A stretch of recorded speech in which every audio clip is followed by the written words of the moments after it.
Queridos, que a graça e a paz do Senhor Jesus esteja reinando no seu coração. Acabamos de ser poderosamente abençoados por essas canções com a pastora Luciene e agora nós vamos ouvir a palavra de Deus, que vai ser, na verdade, o começo de uma série de 4 palavras. Mas antes de eu começar a ministrar, eu quero agradecer essas pessoas que estão nos ouvindo, nos acompanhando aí no Brasil, os nossos queridos pastores, e também a comunidade Batista da Paz como um todo, aqueles que estão ligados.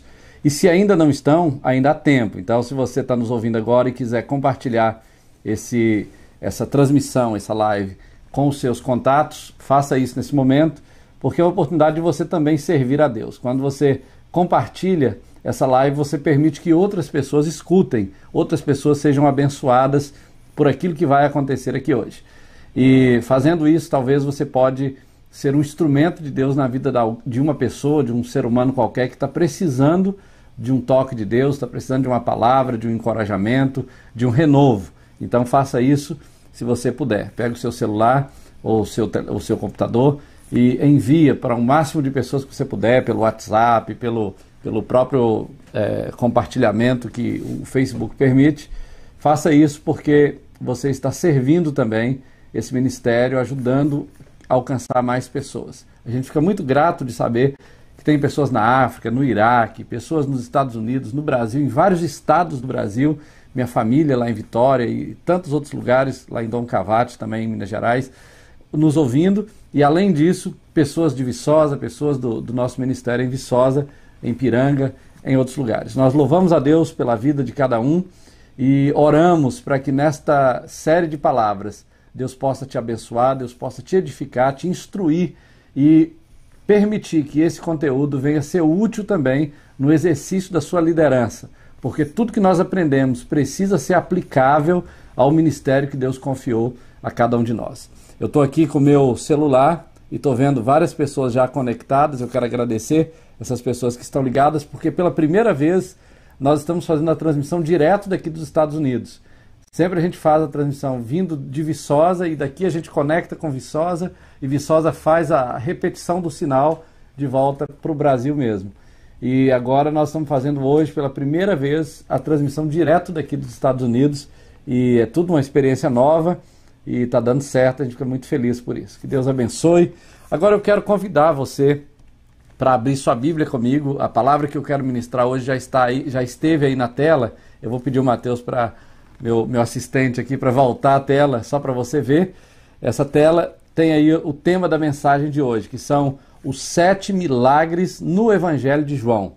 É claro que nós vamos falar dos 7 milagres, dando um pano de fundo, e depois vamos trabalhar isso de forma mais profunda.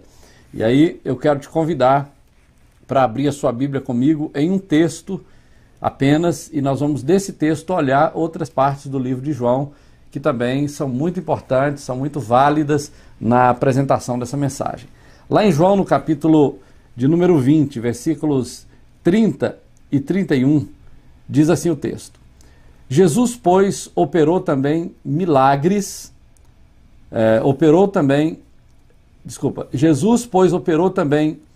em presença de seus discípulos muitos outros sinais, se você puder grave essa palavra sinais, que não estão escritos neste livro. Ele está se referindo ao livro de João, não à Bíblia como um todo. Estes, porém, foram escritos para que creiais que Jesus é o Filho de Deus, ou é o Cristo, o Filho de Deus, e para que, crendo, tenhais vida em seu nome.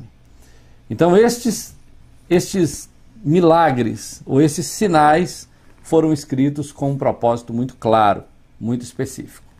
Muito bem, quando nós lemos o Evangelho de João, quando nós estudamos o Evangelho de João, nós somos impactados com muitas coisas relacionadas a esse Evangelho que nós encontramos na nossa leitura. Uma delas é que esse Evangelho é único, esse Evangelho não se compara a nenhum dos outros Evangelhos no Novo Testamento, nem Mateus, nem Marcos, nem Lucas. João é um evangelho específico, escrito com um propósito específico. E antes que eu fale dos 7 milagres, embora eu vá mencionar os 7 milagres, eu vou trabalhar isso durante as próximas 4 semanas, mas quando você olha para a singularidade do Evangelho de João, você vai perceber algumas coisas curiosas. O Evangelho de João é reconhecido pela sua acessibilidade.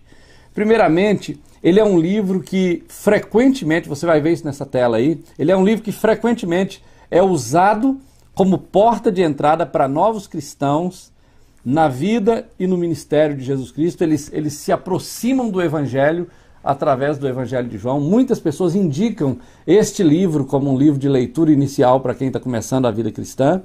Depois, em segundo lugar, em comparação com outros evangelhos, Mateus, Marcos, Lucas e João, ele se refere menos ao reino de Deus e ao céu e muito mais à vida eterna. É um livro focado na vida eterna. E em terceiro lugar, nele, a identidade divina de Jesus é o ponto alto.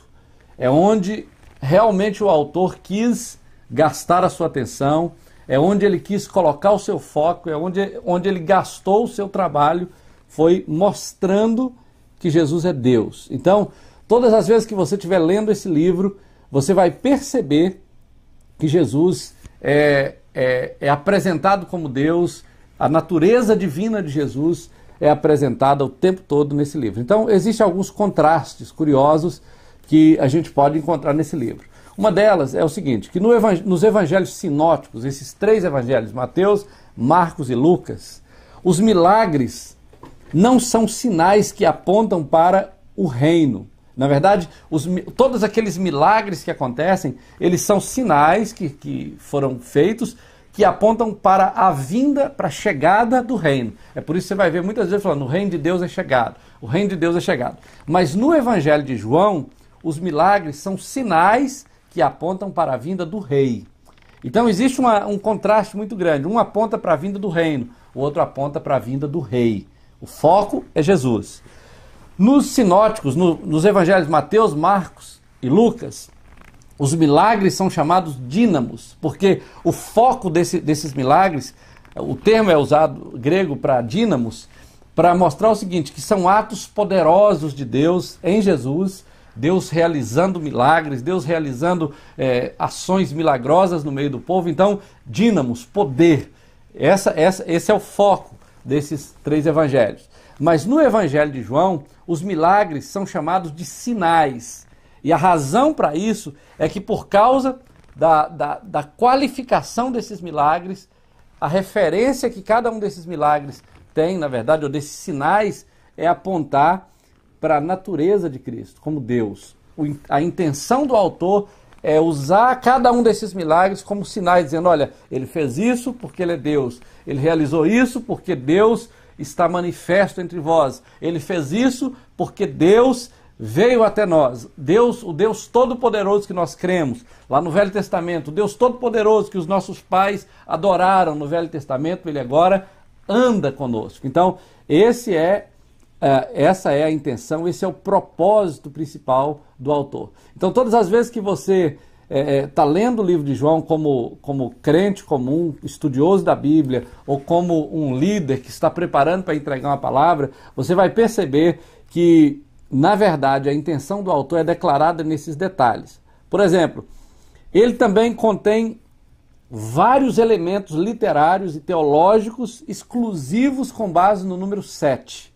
Você vai perceber muitas vezes, eu vou te mostrar aqui quantas vezes o número 7 aparece, e você vai perceber, e também durante essas 4 semanas nós vamos ver muitas referências sobre o número 7, como João organizou e por que ele organizou dessa maneira o livro.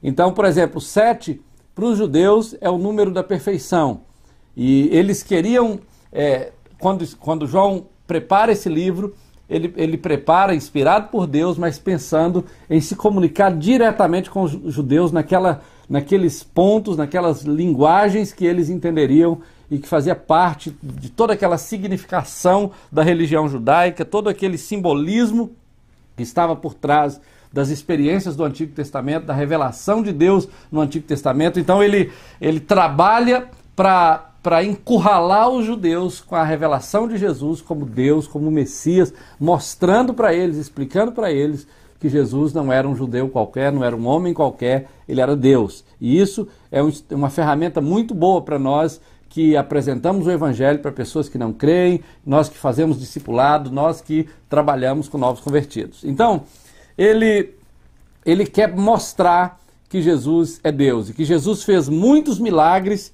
que não foram escritos nesse livro. É isso que ele menciona nesse capítulo 20, versículo 30 e 31. Ele fez muitos milagres que não foram escritos nesse livro, e isso mostra, isso prova que o autor foi intencional. Ele fez isso de propósito. Ele queria mostrar realmente os milagres que chamavam a atenção dos judeus de forma muito específica, de forma muito peculiar. E uma coisa curiosa é que no Evangelho de João não existe exorcismo, não existe libertação. Você não vê Jesus tirando demônio de ninguém.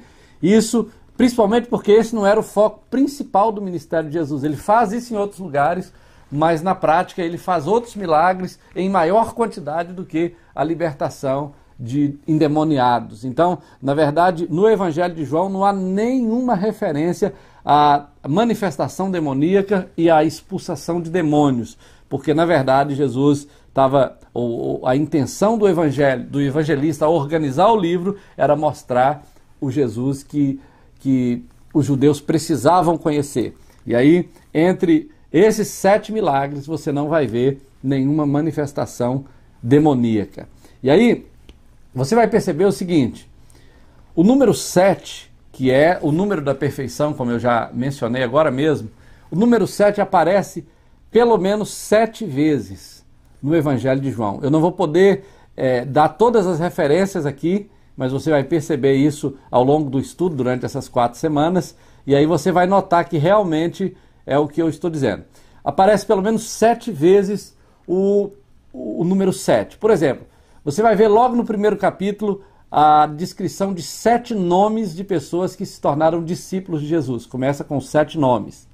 Depois você vai ver 7 homens específicos com os quais Jesus se relacionou, pessoas que estiveram próxima dele, que presenciaram esses milagres nos capítulos seguintes. Então, 7 homens. Depois você vai ver a respeito de 7 mulheres.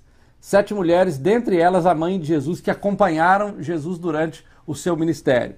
Depois você vai encontrar nesse mesmo livro a referência a 7 testemunhas que estiveram com Jesus, que presenciaram os milagres, que acompanharam as principais palavras de Jesus e que puderam ouvir e ver de perto, testemunhando de forma ocular o ministério e os milagres que Jesus realizou.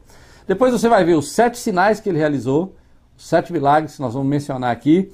Você vai ver ele declarando os 7 eu sou, quando ele disse eu sou a luz do mundo, eu sou o pão da vida, eu sou a água da vida. Esses 7 eu sou, mas também você vai ver ele falando outra categoria de eu sou, se dirigindo a pessoas. Quando ele disse para aquela mulher samaritana que ele era a água da vida da qual aquela mulher estava precisando.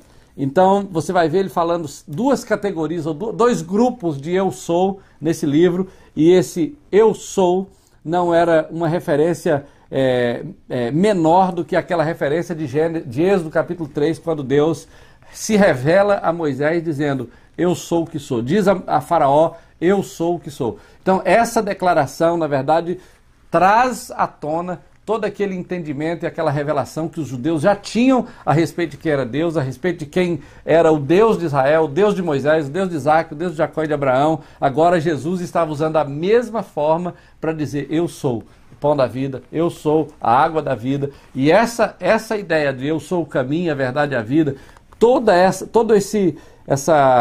essas referências está, na verdade, com a intenção de trazer à tona toda aquela revelação do Antigo Testamento, todo aquele simbolismo que representaram as experiências dos judeus no Antigo Testamento, e mostrar para elas que agora, de forma muito mais pessoal, muito mais visível, muito mais real, você vai encontrar-se com Deus na pessoa de Jesus. Então essa era a intenção do autor quando ele começa a escrever esse livro. E aí você vai perceber uma outra coisa. Logo na parte introdutória do livro, você vai perceber a descrição de 7 títulos de Jesus. que também não é por acaso. João relaciona esses títulos à medida que as pessoas vão se relacionando com Jesus, à medida que as pessoas vão conhecendo Jesus, ele apresenta esses títulos para designar aquele judeu que eles estavam vendo a olhos nus como o Messias, como Deus, como o Senhor que se fez carne e habitou entre nós. Tanto é que no capítulo 1 ele já começa dizendo, no princípio era o verbo. O próprio início de João remonta àquela ideia do Gênesis. No princípio criou Deus os céus e a terra. Aí João começa, no princípio era o verbo, e o verbo estava com Deus, e o verbo era Deus. Então ele pega aquele mesmo formato e trabalha trazendo o Gênesis para o João e mostrando o seguinte, olha, no princípio, esse Jesus que vocês estão vendo aqui estava lá, ele era o verbo estava com Deus, o verbo era Deus, todas as coisas foram criadas por ele, sem ele nada do que foi feito se fez, e ele vai descrevendo esse verbo, e depois ele fala, e o verbo se fez carne e habitou entre nós. Então ele está dizendo, olha, toda aquela revelação que você vê no Antigo Testamento, especialmente no Gênesis, começando no Gênesis e passando por toda a história judaica, até chegar agora na manifestação de Jesus, tudo aquilo ali está culminando na pessoa de Jesus, aquela revelação, na verdade, pode ser agora palpável, pode ser visível, pode ser tocada, pode ser experimentada. Então, você vai ver os 7 títulos a respeito de Jesus, como você vai ver o Cordeiro de Deus, é a primeira coisa que João diz, que Jesus é o Cordeiro de Deus. Depois você vai ver a declaração de que ele é o Filho de Deus. Depois o Filho do Homem, o Rei de Israel, que era uma expectativa dos judeus, o Rei de Israel, Rabi. A ideia de Rabi é que ele veio como mestre, como professor de Israel. Israel tinha muitos professores, tinha muitos doutores da lei, tinha muitos especialistas na lei, mas eles não conseguiam trazer uma explicação da lei na altura que a graça de Deus precisava. Na verdade, todos eles estavam influenciados pela tradição, pela lei oral judaica, e eles não podiam ter a revelação viva de uma experiência com Deus por meio de Jesus. Por isso Jesus veio como rabi, como mestre. Depois ele é apresentado como Messias. Você vai ver aí, também é o 6º título, como Messias. E depois o título mais comum, como Jesus de Nazaré, aquele que nasceu em Belém, aquele que era homem, filho de Maria e também filho adotivo de José, de criação, na verdade, de José. E todos conheciam suas irmãs, conhecia sua mãe, conhecia sua família, seus parentes, e sabiam que aquele Jesus era uma pessoa dali, comum. E todos esses títulos distinguem Jesus do homem de Nazaré, aquela pessoa comum que todos conheciam, daquele que é todo-poderoso, daquele que é Deus, o Messias, o Rei de Israel, aquele que veio como Filho de Deus, o Cordeiro de Deus, o Mestre de Deus, o Rabi, aquele que veio para ensinar, para instruir, para guiar o povo no caminho da justiça por amor do seu nome, como o salmista falou no Salmo 23. Então, essas verdades todas estão desencadeando na introdução do livro de João e mostrando quem Jesus é. Então, diante disso, João relaciona 7 milagres, e eu quero te mostrar nessa próxima tela. Os 7 milagres que você vai encontrar no livro de João está, na verdade, relacionado em ordem. A gente pode usar uma ordem particular, mas na verdade você vai perceber que João foi cuidadoso em relacionar esses milagres. Ele diz assim, olha, a lista é essa: a transformação da água em vinho foi o primeiro milagre em Caná da Galileia, João capítulo 2, versículos de 1 a 11. Depois você tem a cura do filho de um oficial em Cafarnaum, em João capítulo 4. Depois vem a cura de um paralítico no tanque chamado Betesda. A palavra Betesda está até em inglês, desculpa, mas é Betesda. Em Jerusalém, isso aí já aconteceu em Jerusalém, no capítulo 5, versículo 1 a 18. Depois nós temos Jesus alimentando 5.000 pessoas perto do mar da Galileia, em João capítulo 6. E aí vem, logo em seguida, Jesus caminhando sobre as águas no mar da Galileia, João 6, versículo 16 a 21. Então vem a cura de um cego em Jerusalém, João 9, de 1 a 7, e a ressurreição de Lázaro, que estava morto em Betânia, João 11, versículos de 1 a 45. Então, esses são os 7 milagres que você vai encontrar nesse texto. Além desses milagres, você vai dizer, mas e a ressurreição de Jesus? E a ressurreição de Jesus? Na verdade, Jesus ressuscita como sendo o derradeiro milagre. E aí você tem os 7 milagres mais um, porque a própria ressurreição de Jesus era um milagre também. Muito bem, nessa lista de milagres é impossível nós trabalharmos todos esses milagres hoje, mostrar o que cada um desses milagres representa. E nós vamos trabalhar isso de uma maneira muito própria. Por isso, eu quero começar trabalhando com o primeiro milagre. Mas antes disso, veja bem, o Evangelho de João, nessa próxima tela, você vai ver aí, o Evangelho de João foi escrito para os judeus, não para galileus, não para gentios. Por isso, os milagres acontecem todos em torno de Jerusalém. A intenção de João era mostrar realmente que Jesus era Deus. É claro que, uma vez que esse evangelho é aplicado aos judeus, é aplicado àquele povo em particular, ele também alcança todas as nações da terra, todos os cristãos, de forma mais geral, não tão específica quanto alcançou os judeus, mas, de qualquer forma, o foco do autor em especial era se comunicar com os judeus e mostrar para eles que Jesus era Deus. E ao fazer isso, automaticamente essa mensagem também serve para todos nós e vermos que Jesus é Deus. Agora, uma outra coisa que eu quero trabalhar com vocês, na verdade o que eu quero trabalhar com vocês hoje é o primeiro milagre que está em João capítulo 2, versículos de 1 a 11, que foi a transformação da água em vinho em Caná da Galileia. Eu vou abrir aqui esse texto que está em João, no capítulo 2, e eu vou ler com você enquanto você pode fazer essa leitura aí na sua casa também. Se você tiver sua Bíblia, pode pegar, ou então pode usar o seu celular, fique à vontade. Mas o texto diz assim: 3 dias depois, houve um casamento em Caná da Galileia, achando-se ali a mãe de Jesus. Jesus também foi convidado com os seus discípulos para o casamento. Tendo acabado o vinho, a mãe de Jesus lhe disse: eles não têm mais vinho. Mas Jesus lhe disse: mulher, que tenho eu contigo? Ainda não é chegada a minha hora. Então ela falou aos serventes: fazei tudo o que ele vos disser. Estavam ali 6 talhas de pedra que os judeus usavam para as purificações, e cada uma delas levava 2 ou 3 metretas. Jesus lhe disse: enchei de água as 3 talhas. E eles as encheram totalmente. Então lhes determinou: tirai agora e levai ao mestre-sala. Eles o fizeram, tendo o mestre-sala provado a água transformada em vinho, não sabendo de onde viera, se bem que o sabiam os serventes que haviam tirado a água, chamou o noivo e disse-lhe: todos costumam pôr em primeiro o bom vinho, e quando já beberam fartamente servem o inferior. Tu, porém, guardaste o bom vinho até agora.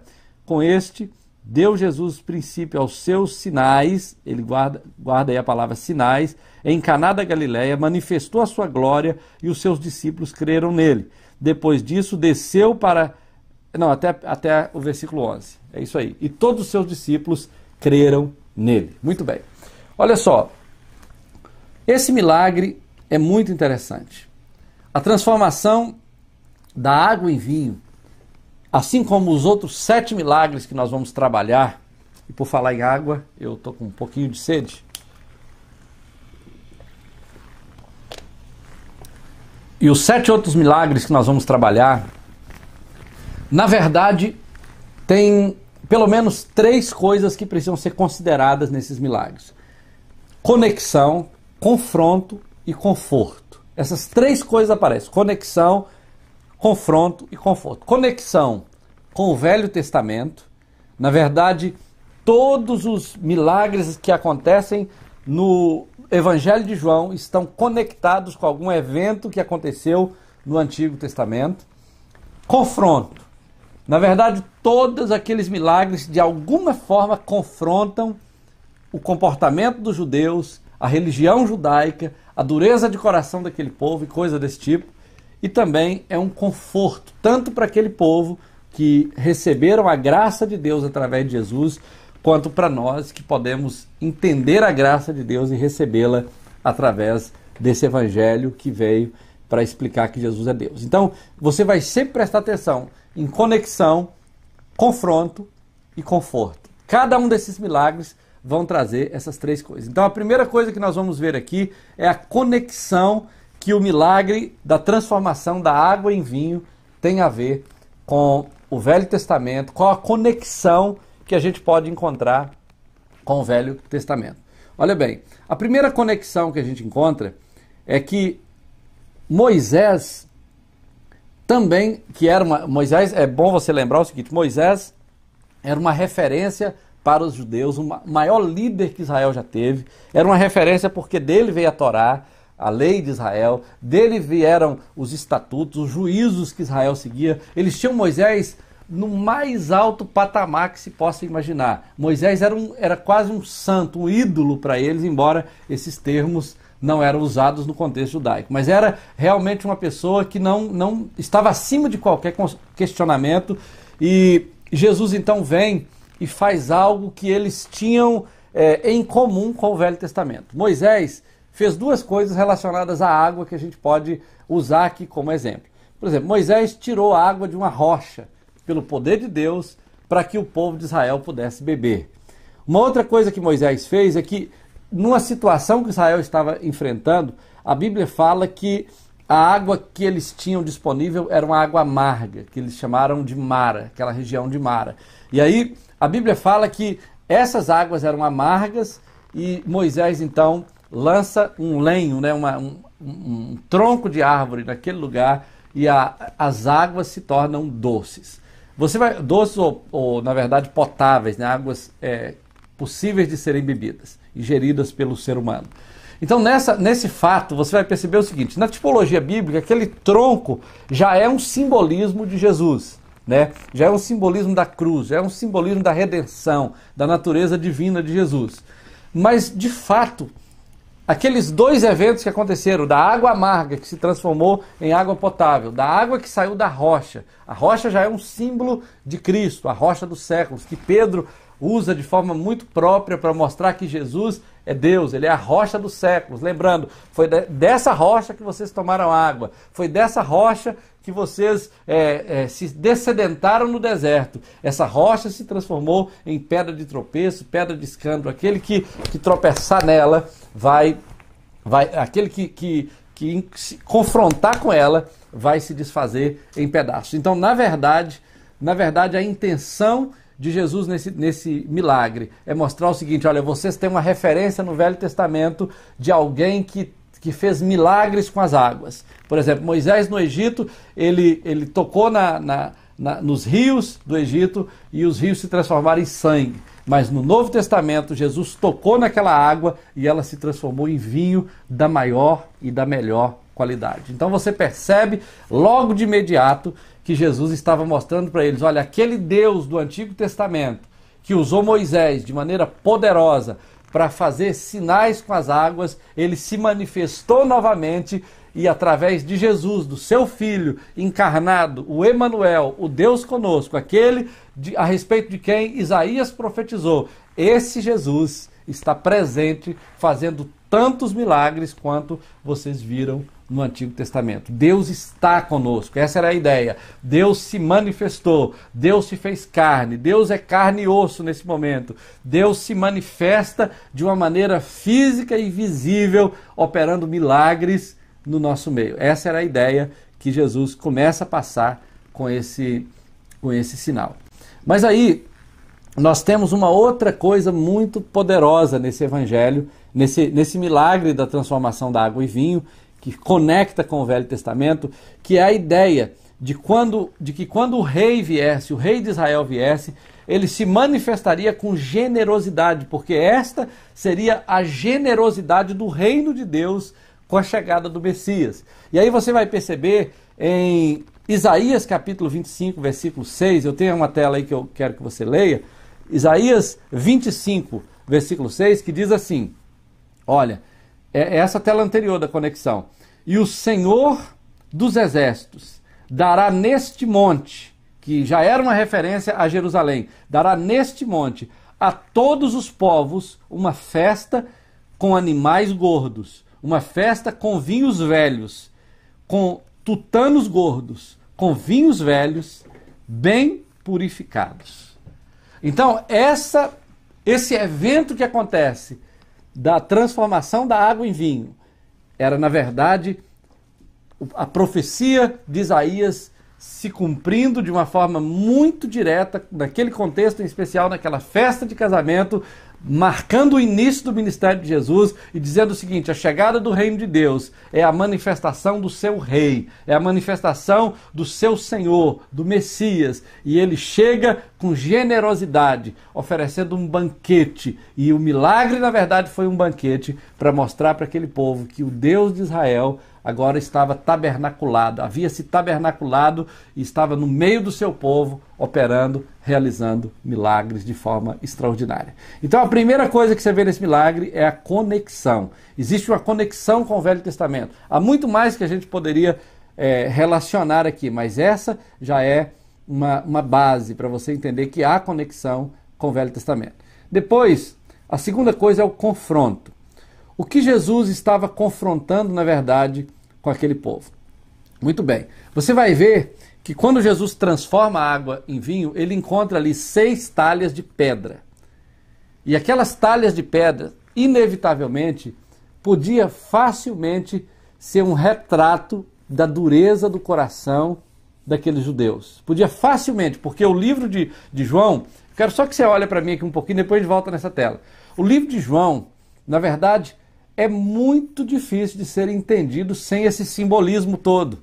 O livro de João, ele está cheio de símbolos com a intenção de mostrar que Jesus é Deus. E, na verdade, quando João usa o termo sinais, no original grego, a intenção já é mostrar simbolismos. Olha, isso significa isto. Este sinal significa este milagre, ou este milagre significa este sinal. Então a ideia está sempre relacionada com o que significa o que Jesus está fazendo. Ele fez isso para manifestar tal coisa. Ele limpa o templo ali, ele joga, bate nos cambistas, solta os passarinhos, solta aqueles animais que estavam sendo vendidos na porta do templo para dizer o seguinte: olha, a casa do meu pai será chamada casa de oração, e o pessoal vem para confrontá-lo, e ele fala assim: olha, o sinal que eu vou dizer, que pode representar tudo que eu estou dizendo aqui, é o seguinte: eu vou destruir esse templo e vou reedificá-lo em 3 dias. Na verdade, todo mundo condenou Jesus porque aquele templo tinha sido construído em 40 anos, e Jesus agora diz que vai fazer isso em 3 dias, mas na verdade Jesus estava já anunciando que ele ia morrer e ressuscitar, que ele veio para se oferecer de forma sacrificial, que ele estava ali como uma oferta pelo pecado, ele era o Cordeiro de Deus que havia vindo para morrer pelo seu povo. Então, tudo que Jesus fez tinha um símbolo, tinha um significado. Então, olha para aquelas pedras, para aquelas 6 talhas de pedra, onde estavam aquelas águas sujas que eram usadas para as purificações dos judeus que vinham de todas as partes do mundo, lavavam as suas mãos para as refeições, e eles faziam isso várias vezes durante a noite, enquanto eles estavam na festa, durante aquela semana, iam lá, lavavam as mãos, então aquela água limpa ia ficando cada vez mais suja. Representava, sem dúvida alguma, o coração duro daqueles judeus. Também mostrava um interior cheio de impurezas, um interior cheio de contaminações, de pecados, que era exatamente a realidade daqueles judeus, daqueles grupos religiosos que coexistiam entre si naquele tempo e que estavam ali incomodados com a manifestação do Messias, com a chegada de Jesus. Era também um símbolo do legalismo judaico, aquele legalismo sem entendimento, aquele zelo sem entendimento, que supervalorizavam a lei, que adoravam a lei, que veneravam a lei, mas que não temia a Deus da maneira como era esperado. Não tinham entendimento claro do significado do que eles estudavam. Valorizavam mais as tradições do que o relacionamento com Deus, entendiam mais da letra do que do espírito, conhecia muito mais a cultura e a forma como aplicar o rigor da lei sobre a nação, mas ao mesmo tempo eles não conheciam profundamente o Deus sobre quem eles falavam, o Deus a respeito de quem eles ensinavam ao seu povo. Muito bem, essas tábuas, essas talhas de pedra, também mostra aquilo em que eles confiavam, que era a lei. Na verdade, a lei foi dada em tábuas de pedra, mas era imperfeita para salvar, era imperfeita para trazer alegria, era imperfeita para trazer a verdadeira alegria que só o vinho novo podia trazer. Então eles estavam diante de uma situação, Jesus estava diante de um cenário rico de simbolismo e que podia ser usado contra os judeus para mostrar para eles a verdade que eles não podiam enxergar por si mesmos. Então, diante disso, somente uma pessoa, somente Jesus, somente Deus se fazendo carne, podia fazer uma aplicação correta da lei, uma aplicação correta do significado da lei e trazer luz, trazer entendimento para o seu povo através daquilo que havia sido escrito na lei, enquanto os judeus, por meio de todo o legalismo, estava cada vez mais contaminado com seus próprios pecados. Jesus vem e transforma toda aquela sujeira, toda aquela dureza de coração numa experiência marcante, e com isso ele sinaliza o seu primeiro milagre, sinalizando o início do seu ministério ali em Jerusalém, ali em Caná da Galileia, melhor dizendo. Depois nós temos o conforto, porque esse milagre ele também vem trazendo confronto. Ele traz a conexão, ele traz o confronto com a nação e ele traz o conforto à nação, que também alcança a nós. A primeira coisa que eu vejo de conforto nesse texto é o foco ou o significado que esse milagre tem a respeito da regeneração. Ele é um tipo da regeneração. Aquele que é nascido da água, do poder de Cristo, do poder do Espírito Santo, é aquele que recebe a alegria da salvação nesse milagre, representado nesse milagre de João, no capítulo 2. Então, você vai ver dois textos que podem reforçar essa ideia de que a água está relacionada muito com a nova vida que o Senhor quer trazer àqueles que esperam, àqueles que confiam nele. Muito bem. Olha só, em Tito, no capítulo, nessa mesma tela aí, Tito no capítulo 3, versículos 5 e 7, diz assim: não pelas obras de justiça que houvéssemos feito, mas segundo a sua misericórdia, nos salvou pela lavagem da regeneração e da renovação do Espírito Santo, que abundantemente ele derramou sobre nós por Jesus Cristo, nosso Salvador, para que, sendo justificado pela sua graça, sejamos feitos herdeiros segundo a esperança da vida eterna. Então, a ênfase desse texto, volta em mim aqui só um pouquinho, depois a gente volta de novo nessa tela.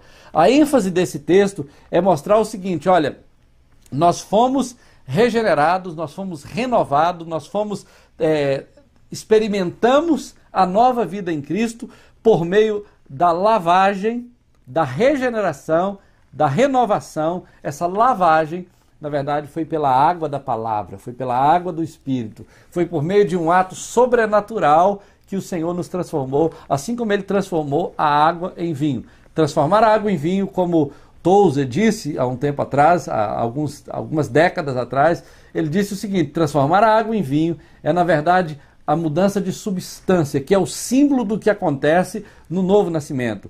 A água em vinho não é apenas uma mudança de forma, é uma mudança de substância. Água e vinho são substâncias diferentes. E Jesus é o único que pode mudar a substância. É o único que pode transformar a natureza do homem. É o único que pode tirar um homem, a natureza caída de um homem que herdou de Adão, do seu pecado original, que trouxe toda aquela bagagem de pecado original do velho Adão, e imputar nesse mesmo homem uma nova natureza que é semelhante à de Cristo. Então esse texto diz o seguinte, que ele nos salvou pela lavagem da regeneração e da renovação do Espírito, que abundantemente ele derramou sobre nós por Jesus Cristo, nosso Salvador. Então Jesus veio como essa água da vida, que transformou a sujeira do nosso pecado, a tristeza que o pecado nos causa, na limpeza, na santificação que essa experiência com ele nos dá, na alegria que essa experiência com Jesus nos dá, a alegria da vida eterna. Depois, você vai ter Hebreus, no capítulo 10, versículo 22, que está naquela mesma tela que eu quero te mostrar aí. Hebreus capítulo 10, 22 diz assim: cheguemo-nos com verdadeiro coração, em inteira certeza de fé, tendo o coração purificado da má consciência e o corpo lavado com água limpa. Então, essa é a ideia. Cheguemo-nos com verdadeiro coração e inteira certeza de fé, com os corações purificados da má consciência e o corpo lavado com água limpa. Mais uma referência a respeito da água limpa. Essa água limpa não tem relação nenhuma com aquela água suja que os judeus estavam usando durante aquela festa. É claro que a água começava limpa, mas durante a festa ela se sujava muito.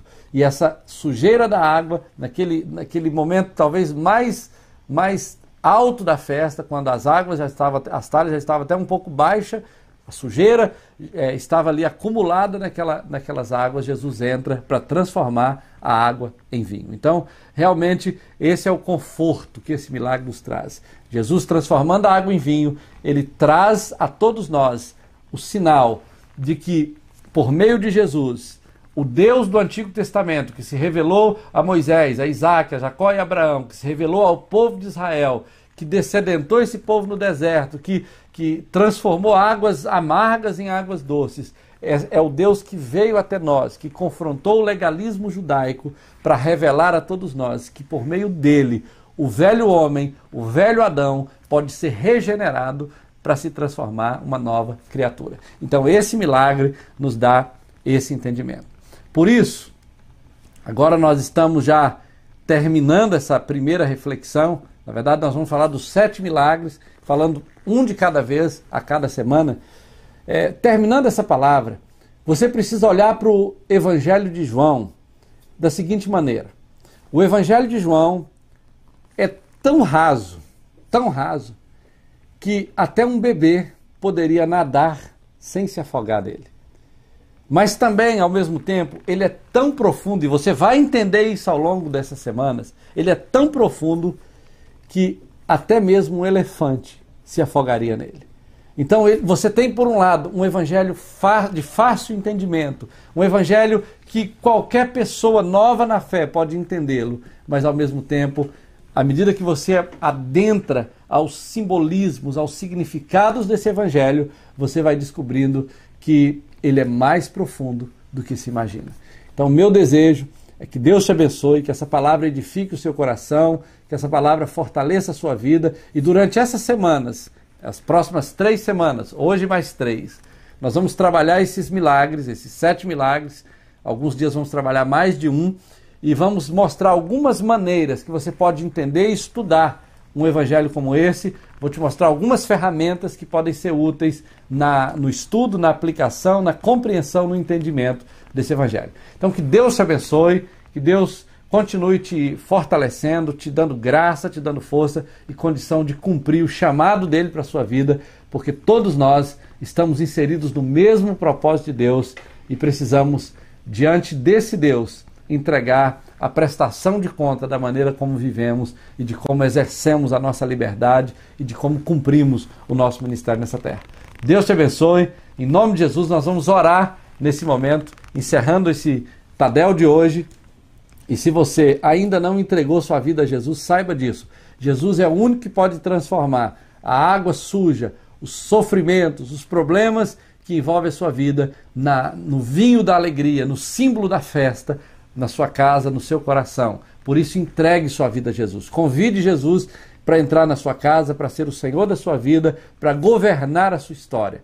Entregue sua vida a Jesus. Se você não tem uma igreja, se você não sabe onde congregar, se você mora aqui nos Estados Unidos, na região de Boston, tem a Igreja Vida, onde você pode congregar. Se você mora no Brasil, você pode congregar. Se você mora em Viçosa, em Minas Gerais, ou na cidade de Ipiranga, tem a Igreja Comunidade Batista da Paz, a igreja onde nós somos pastores e teremos a alegria de receber você.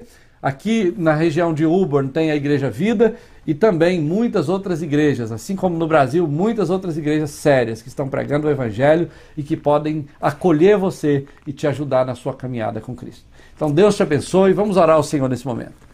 Pai querido, nós te damos graças pela alegria de saber que a Tua palavra é lâmpada para os nossos pés, é luz para o nosso caminho. A Tua palavra é o alimento que precisamos, a Tua palavra é aquilo, ó Deus, que nos alimenta, que nos guia, que nos orienta e que nos dá, ó Deus querido, a condição tanto de vivermos nessa terra, quanto de esperarmos a vida eterna. Nós te damos graças por isso, oramos para que a tua bênção esteja com todos esses que nos acompanham, abençoe cada família. Meu Deus, se essa pessoa que nos ouve hoje está entregando sua vida ao Senhor, que o Senhor possa entrar no seu coração e gerar, ó Deus querido, a nova vida que só o teu Espírito pode fazer, ó Deus, para que ele realmente, ou ela realmente, ó Deus, experimente em ti uma nova experiência, uma nova caminhada, ó Deus, de perspectivas eternas, Pai amado. Nós oramos, declaramos a tua bênção sobre cada um desses. Oramos, ó Deus querido, para que o Senhor abençoe a comunidade Batista da Paz, os pastores de Viçosa, os líderes de células, os discipuladores, aqueles que estão, ó Deus querido, realmente empenhados no trabalho de cuidar dos discípulos, de pastorear o rebanho que o Senhor lhes tem confiado. Nós entregamos nas tuas mãos a nossa vida, que o Senhor nos dê um restante de semana abençoado. Ó Deus, no nome de Jesus, nós oramos e te agradecemos em nome de Jesus. Amém e amém. Deus te abençoe e fique na paz.